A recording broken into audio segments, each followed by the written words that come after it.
दौडेर राज्य लिएको चाहिँ होइन, त्यो षड्यन्त्रपूर्वक हामीले नाम पनि लिन सक्छौँ। त्यो त अब अहिलेको गोर्खाकै सङ्ग्रहालयमा लेखेरै उनीहरूले, यहाँका शासकहरूले लेखेरै राखेको छ।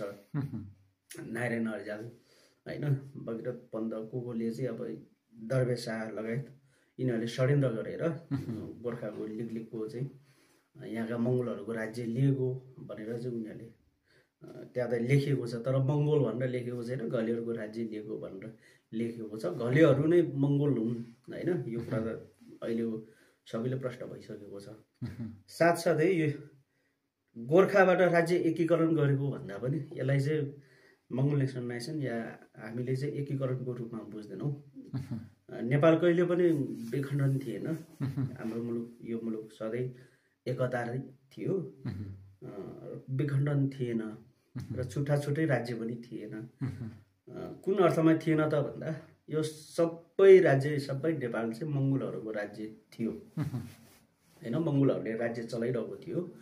त्यसले गर्दा चाहिँ यो चाहिँ नेपाल एकीकरण गरेको होइन, यहाँका मङ्गोलहरूको राज्य व्यवस्था चाहिँ यिनीहरूले खोसिएर लिएको चाहिँ हो।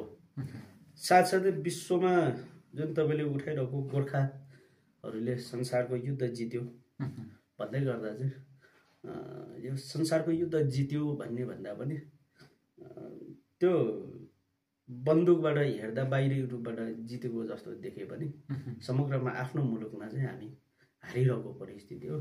यो सबै गोर्खाहरूलाई, यानि कि गोर्खा भनेको यहाँका मङ्गोलहरू हुन् र मङ्गोलहरूलाई चाहिँ बेचेर होइन, आफ्नो मुलुकमा चाहिँ सम्पूर्ण कुराबाट बन्देज गरेर अर्का मुलुकमा बेचेर मार्न र मर्न पठाइएका मङ्गोलहरूलाई चाहिँ एउटा खालको गलत शिक्षा, गलत जुन क्लास दिएर एउटा खालको हामी गोर्खा हो भनेर गर्व गर्ने ठाउँमा पुर्याइदियो।